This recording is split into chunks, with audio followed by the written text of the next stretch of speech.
Palmi grava lá quinta e sexta. São os 2 dias de gravação dele. Hoje eu tive meu discipulado com ele aí.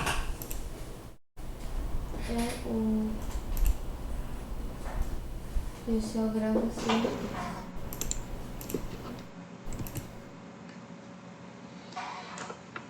Olá, sejam bem-vindos a mais um Entendendo a Bíblia, dando seguimento ao nosso estudo do livro de Atos dos Apóstolos. Se porventura você ainda não está inscrito no nosso canal, aproveite esse momento para fazê-lo e participe ativamente, dando seu like, fazendo algum comentário ou alguma pergunta a respeito do assunto ou de qualquer outro assunto a respeito da Bíblia, da Palavra de Deus. Uma pequena recapitulação da aula 38. Paulo tinha planos de ir em direção à Ásia, nessa sua segunda viagem missionária. Passou pelas igrejas que haviam implantado e agora o objetivo era abrir novas frentes missionárias, novas igrejas, mas o intuito do coração dele era ir em direção à Ásia. Porém, Deus, em uma visão, fez com que Paulo entendesse que eles deveriam dirigir-se para a Europa, quando teve aquela visão do jovem macedônio dizendo: passa a Macedônia e ajuda-nos.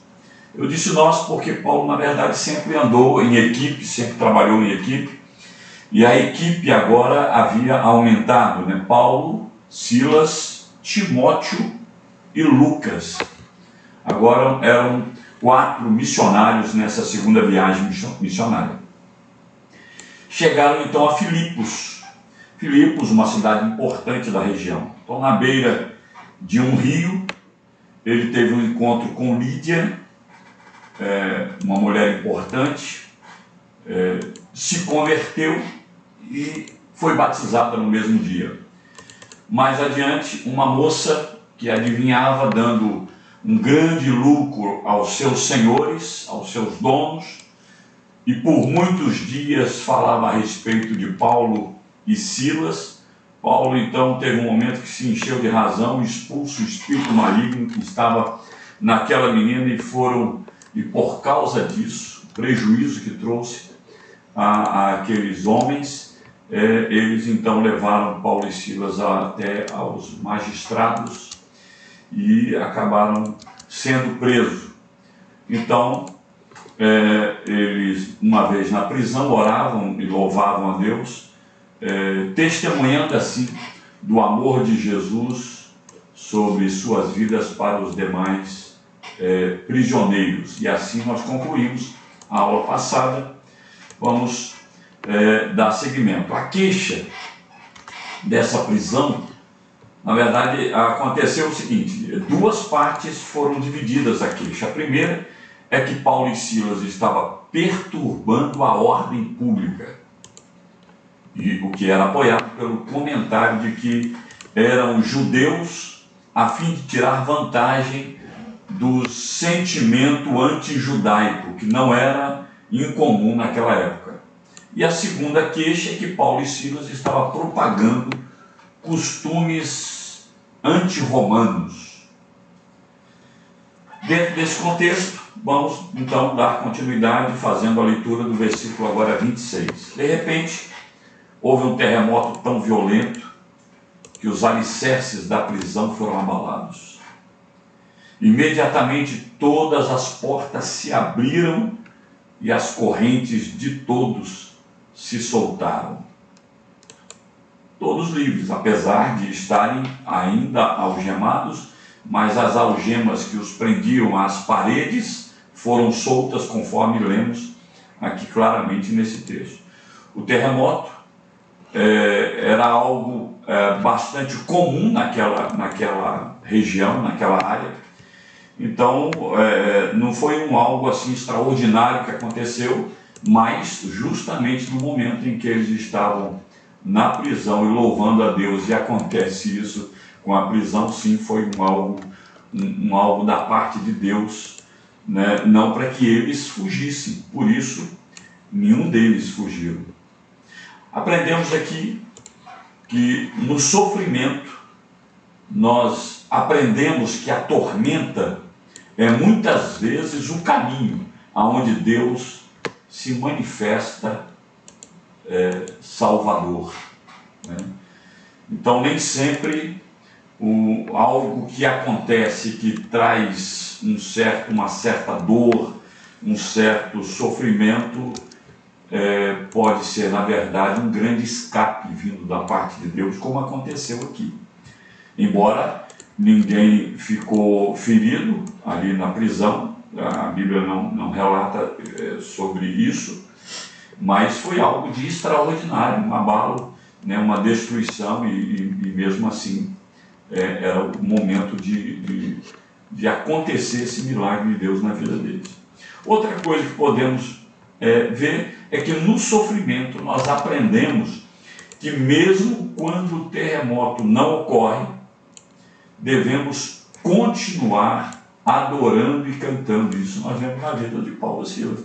Nada de extraordinário ainda tinha acontecido, a não ser apanharam e agora estavam presos. E, no entanto, eles adoravam a Deus em meio ao sofrimento. Aprendamos essa lição aqui com Paulo e Silas. Versículo 27 diz assim: o carcereiro acordou e, vendo abertas as portas da prisão, desembainhou sua espada para se matar, porque pensava que os presos tivessem fugido. Queridos, se um preso fugisse, a vida do guarda era exigida no seu lugar. Claro, não era por qualquer motivo, né? Embora aqui o castigo era com relação a uma negligência, né? Uma fuga de um prisioneiro, porque o guarda negligenciou. Claro, não era o caso aqui, né? Aqui foi uma calamidade natural, e mesmo assim, talvez porque existiria uma fuga em massa, é que ele entrou em desespero e quis tirar a sua vida, que seria muito mais rápido o castigo do que sabe-se lá qual o castigo que eles iriam implementar nele, né? Talvez até mesmo a pena de morte. Então, tirar a própria vida iria então o que? Abreviar a vergonha e a aflição do coração daquele homem. Versículo 28. Mas Paulo gritou: não faça isso, estamos todos aqui. O carcereiro pediu luz, entrou correndo e, trêmulo, prostrou-se diante de Paulo e Silas. Então levou-os para fora e perguntou: senhores, que devo fazer para ser salvo? Aqui tem uma questão interessante. O carcereiro, para poder checar se todos realmente estavam ali, precisou de uma tocha. Era a luz da época, né? Ele precisou de uma tocha para entrar e realmente verificar que todos os prisioneiros estavam aqui. Mas interessante, Paulo viu quando ele sacou da espada e tentou suicidar-se. Geralmente quem está em trevas enxerga quem está na luz, mas geralmente quem está na luz não consegue enxergar quem está nas trevas. A gente vê isso no exemplo do rico e do Lázaro, né? O rico, ele viu Lázaro vivendo uma vida regalada, uma vida tranquila, enquanto que Lázaro não viu o rico em sofrimento. Interessante isso. Vamos lá. O carcereiro aqui, queridos, ele tinha ouvido dizer que esses homens eram pregadores de um caminho da salvação. Aquela menina de quem Paulo expulsou aquele demônio propagou isso para a cidade inteira. Claro que a mensagem não era num artigo definido que eles eram pregadores do caminho da salvação, e sim de um caminho de salvação. Por isso que Paulo e nem o diabo iria pregar a verdade, né? Então ela, na verdade, na mensagem distorcia um pouco a mensagem de Paulo. Então, mas ele sabia que eles eram pregadores de uma mensagem de salvação.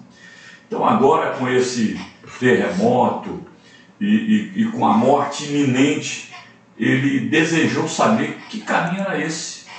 Porque se eles tiveram o poder de manter todos os prisioneiros ali, nenhum deles fugiu, é porque a vida deles realmente impactaram os prisioneiros. E o carcereiro agora não, agora eu quero saber um pouco a respeito do que vocês estão pregando. Então ele aqui reconhece, quando ele fala, que devo fazer para ser salvo? Ele estava reconhecendo então que estava perdido, porque ele queria conhecer esse caminho da salvação. Certamente ele não estava falando de salvação a respeito da possível pena dos seus superiores ao que aconteceu, porque nenhum prisioneiro fugiu. Ou seja, ele queria ouvir a respeito da mensagem mesmo que Paulo estava pregando. O exemplo da vida de Paulo falou mais forte para o carcereiro.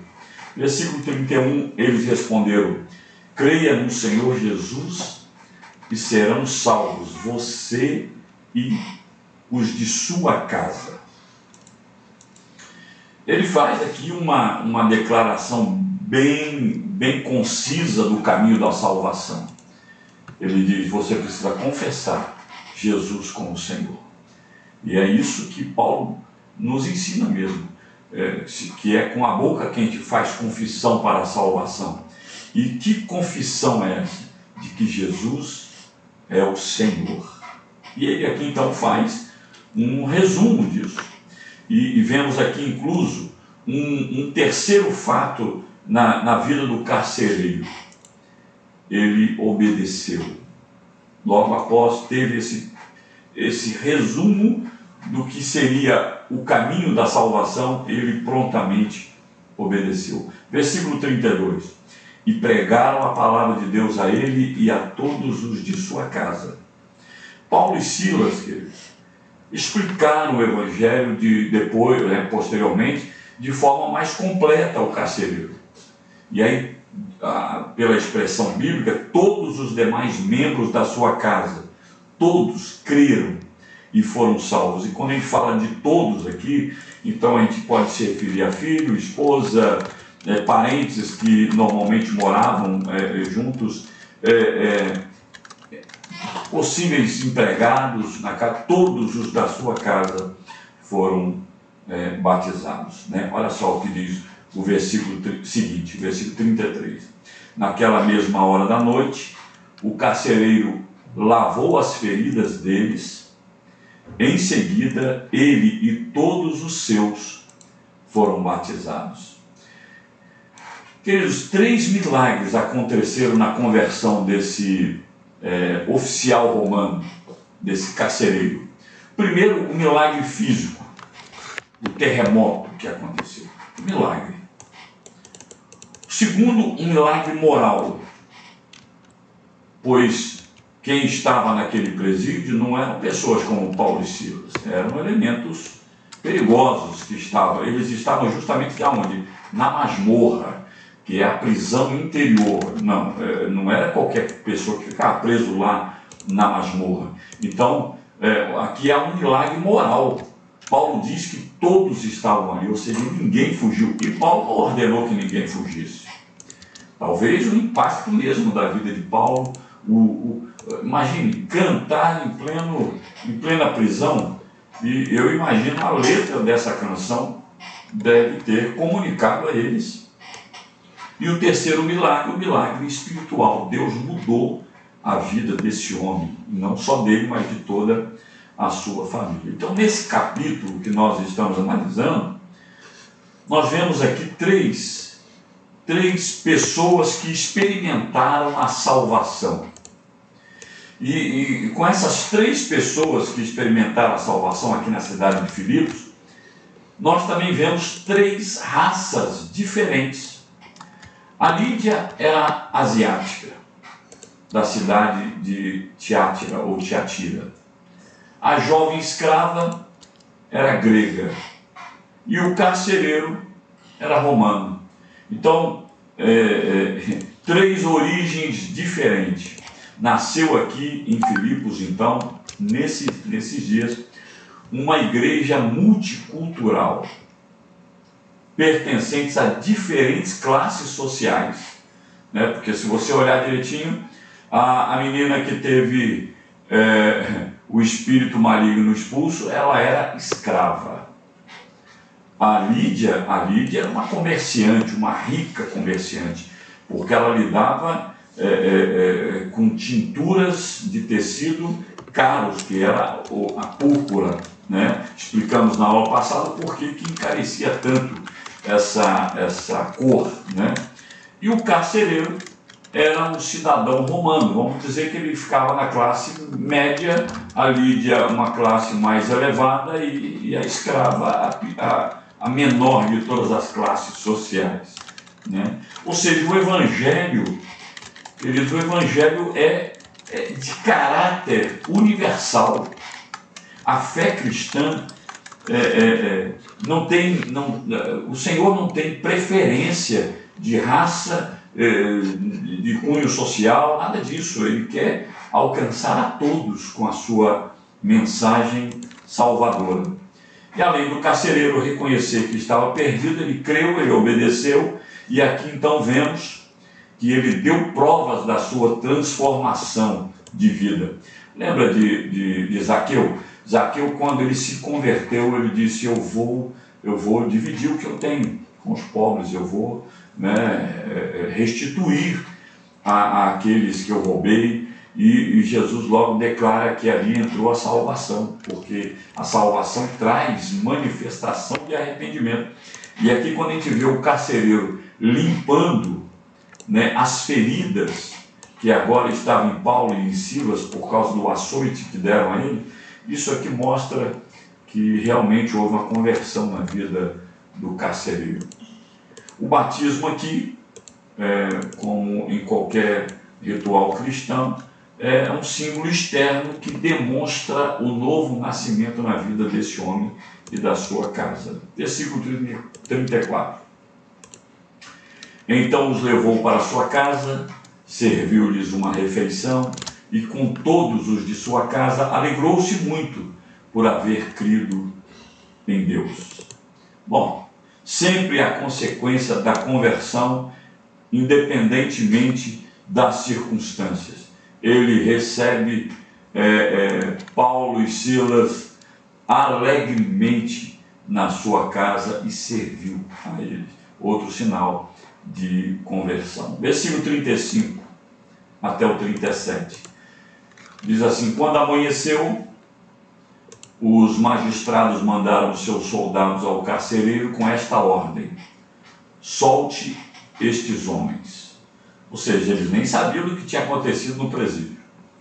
Versículo 36. O carcereiro disse a Paulo: os magistrados deram ordens para que você e Silas sejam libertados. Agora podem sair, vão em paz.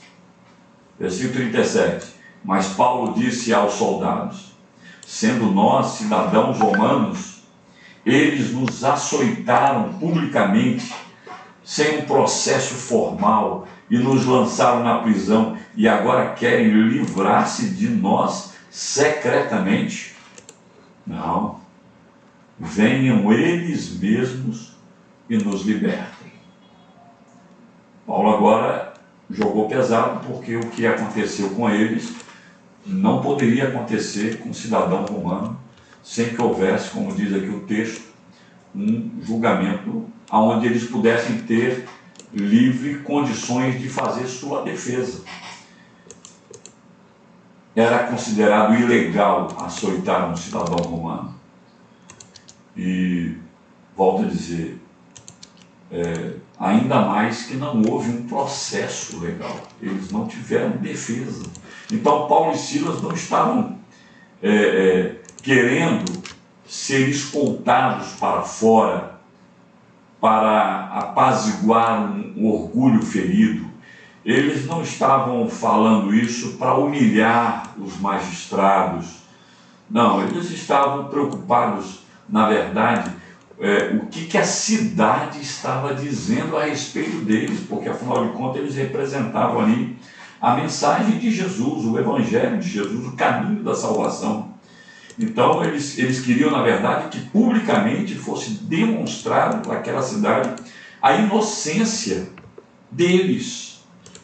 E isso eles queriam por amor à igreja que estava nascendo e aos futuros convertidos dessa igreja, né? Paulo estava preocupado sim com a reputação dele naquele momento, que poderia estar até estragar essa igreja que tinha tudo para ser uma igreja forte, poderosa, como realmente de fato aconteceu. Versículo 38: os soldados relataram isso aos magistrados, os quais, ouvindo que Paulo e Silas eram romanos, ficaram atemorizados. 39, vieram para se desculpar diante deles e, conduzindo-os para fora da prisão, pediram-lhes que saíssem da cidade. Bom, agora sim, né? Paulo e Silas saíram dessa situação de forma honrada. Anunciaram com essa atitude a inocência deles para toda a cidade. Versículo 40. Depois de saírem da prisão, Paulo e Silas foram à casa de Lídia, onde se encontraram com os irmãos e os encorajaram, e então partiram. Queridos, a gente consegue deduzir aqui que quando eles chegaram na casa da Lídia e eles encontraram lá alguns irmãos, nós deduzimos que a casa da Lídia se transformou aqui na sede da primeira igreja na Europa. Olha que valor terrível é esse versículo, né? Paulo, no final da vida, ele voltou a experimentar a masmorra romana. Não em Filipos mais, mas agora em Roma, nós vamos ver mais na frente. E mesmo enfrentando solidão lá em Roma, na masmorra, abandono, privação, traição, ingratidão, a gente vê o mesmo comportamento de Paulo cantando. Ele escreve, nessa prisão em Roma, ele escreve algumas cartas, e dentre elas a segunda carta a Timóteo. E no capítulo 4, ele expressa assim: mas o Senhor me assistiu e me revestiu de forças, para que por meu intermédio a pregação fosse plenamente cumprida e todos os gentios a ouvissem. E fui libertado da boca do leão. O Senhor me livrará também de toda obra maligna e me levará salvo para o seu reino celestial. A Ele glória pelos séculos dos séculos. Amém. Ele aqui não confessa a derrota, ele aqui não abre a boca para murmurar, para reclamar. Pelo contrário, ele exalta o nome de Deus, mesmo sabendo que possivelmente da masmorra ele iria para o céu. E ele expressa isso em forma, vamos dizer, de um cântico aqui. Não que ele estivesse cantando literalmente, mas essa expressão de louvor, de gratidão a Deus, né? Então, logo após Paulo ter plantado a igreja lá em Filipos, eles e seus amigos continuaram a sua jornada em direção a Tessalônica e Bereia. Antes, é importante ressaltar aqui que os planos de Deus sempre devem prevalecer sobre a vontade humana. Deus é quem conduziu Paulo a começar o trabalho na Europa. Paulo queria, como eu já disse lá no início, entrar no continente asiático, porém Deus o direcionou para a Europa, do Oriente para o Ocidente. É importante destacar também que a perseguição humana não pode destruir a obra de Deus. Por isso que cantamos essa canção nova agora, Estamos de Pé. Nem o Coliseu, nem a perseguição, nem os leões conseguiram parar a igreja do Senhor. E essa obra é de Deus e nada pode deter essa obra. A Bíblia diz: as portas do inferno não prevalecerão contra a igreja do Senhor. Isso não é só na época de Atos dos Apóstolos. Os atos dos apóstolos continuam acontecendo porque o Espírito Santo é o mesmo, o povo é o mesmo, é a igreja do Senhor. Então, por onde Paulo passou na Europa, nós vamos ver daqui para frente, ele enfrentou várias perseguições, implacáveis perseguições.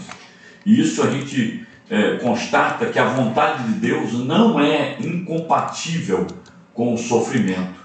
Tem gente que às vezes acha que porque alguém está sofrendo é como se ele estivesse fora da vontade de Deus. Não, Paulo sofreu e estava dentro da vontade de Deus. E todos que leem esse texto jamais podem duvidar que a vontade de Deus é que ele estivesse em Filipos e que ele fosse preso, né? Então a perseguição, ele jamais destruirá a igreja do Senhor. Pelo contrário, a perseguição apenas, a gente vê nos textos bíblicos que a perseguição à igreja do Senhor apenas acelerou o processo do crescimento, não só numérico, mas o crescimento orgânico, o crescimento espiritual, o crescimento de fé. E também, quando Deus se manifesta, a igreja se fortalece rapidamente. Então, queridos, em Tessalônica, 3 sábados apenas foi suficiente para promover uma revolução na cidade. Mas isso é cenas da próxima aula, tá bom? Vamos aprender com Paulo. Não importa o momento que estamos vivendo hoje, aqui no Brasil e no mundo. Hoje, no dia que eu estou gravando, algumas cidades estão em lockdown e algumas igrejas nossas não estão podendo se reunir. Mas olha, pensemos nisso. Na luta, na perseguição, no sofrimento. Nada pode parar a igreja do Senhor. Pelo contrário, são nesses momentos que a igreja cresce, avança, prossegue, porque maior é o que está conosco, o Espírito Santo, do que o que está no mundo.